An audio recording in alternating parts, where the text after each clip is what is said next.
All right. Most of you know about the Illuminati and the Freemasons and all that secret society stuff. But how does it all tie together to the things we're seeing today and what actually goes on? Well, it's all a bunch of oddly shaped pieces fashioned together in a way that they understand and that they think we'll never figure out. See, the one thing you have to remember about these people is they hold us regular people in very low regard. They quite literally think we're too stupid to understand, and that's why they say that we shouldn't be allowed to govern ourselves. So, what exactly is world government?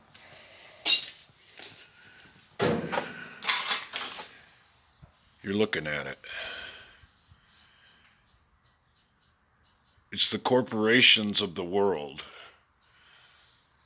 tied together financially with the government leaders of their choosing who they put in place in systems throughout the world. Not all of them are dirty. Not all of them are on the side of world government. They can only buy off so many at a time.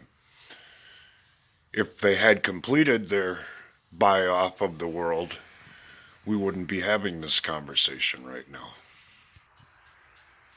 Every once in a while, free will and freedom get lucky, and someone comes along and upsets the apple cart. And when that happens, as in the case of a guy named JFK, once the powers that be realize what's going on, generally that person doesn't last very long. And he's eliminated and replaced with one of their people. The unfortunate part about it is these people generally have no skills whatsoever, and they have to lie, cheat, and steal to the people of the world to get them to do their dirty work for them. And that should just irritate the hell out of all of us. Because when these people are allowed to take control of our lives, they hold us back so that we're not able to accomplish the things we want to accomplish. And they quite literally steal our dreams and replace them with their agenda.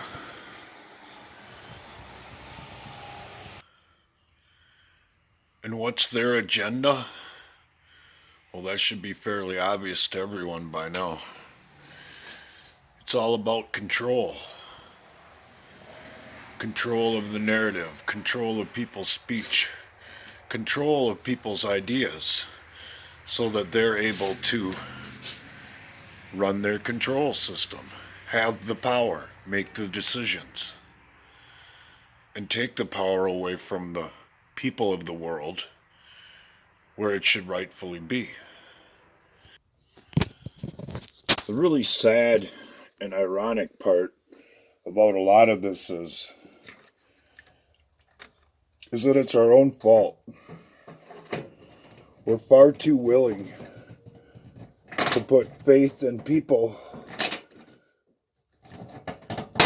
who say, trust me. Put faith in people who say that they have our best interests at heart, and then just blindly follow with their words instead of making them live up to their promises and keeping an eye on them along the way. If we can't hold people accountable for the promises they make and the things that they say, we're never going to get anywhere because no one has any incentive to do anything except for just make promises. that they know they don't have to keep. And the only thing that becomes important in a system like that is sounding good and not actually delivering. And we just happen to be at a time in history where we're going to be able to hold people accountable for the things that they have said and done. And if we're not willing to do so, we're going to lose out in the long run.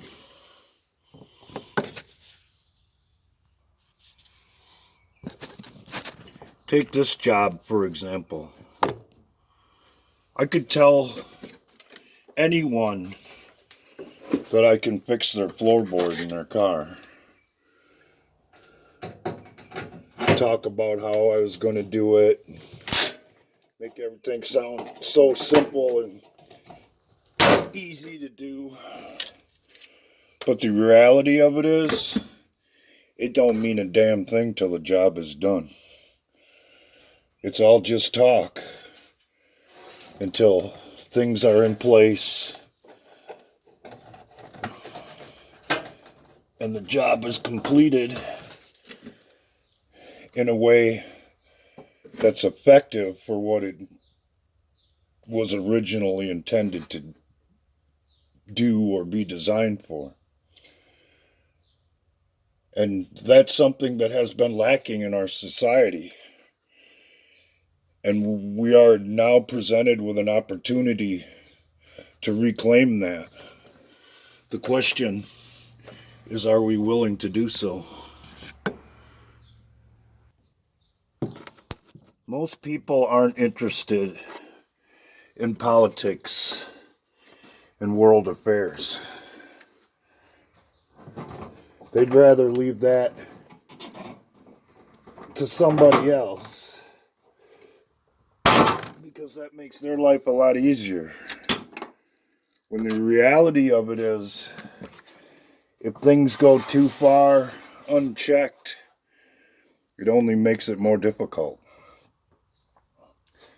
And that's why I say in the end, if things go bad, we only have ourselves to blame because we weren't willing to take an interest or raise our voices along the way when we finally realize that these people are full of shit. I suppose the best I can do is offer an example. When a company first starts to operate, it's all about customer service. And they will bend over backwards to please their customers along the way. And that's exactly as it should be. But eventually, once they become established, and this is something we've all been witnessing firsthand, it becomes more about maintaining their monopoly and control than it becomes about customer service. Something we're all witnessing with the social media companies right before our eyes these days.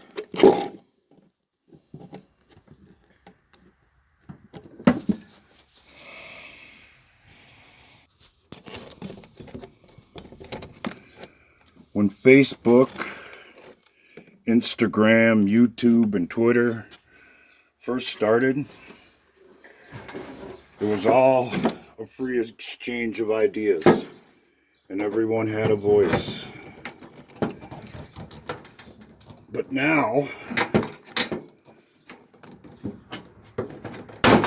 once the big corporations got involved, what's happened? People's opinions have been silenced. People have been banned because the corporations don't agree with their speech. And they have taken actions that quite literally go against the laws of this land. Using the same old excuses that are always used, that they're merely trying to protect us, when it's fairly obvious, or should be to most people by now,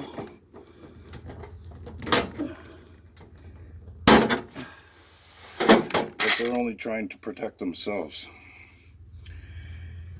And the opportunity is about to present itself that all of this could potentially be exposed.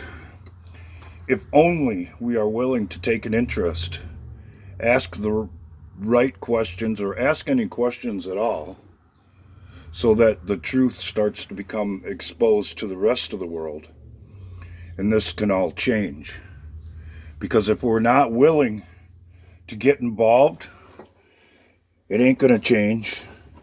It might back off a little bit, but we'll be dealing with this again someday. And who knows? The next time they try to institute their crazy plan for world government, one religion, and what amounts to world domination, they might just get away with it. And that'd be a damn shame. See you next time.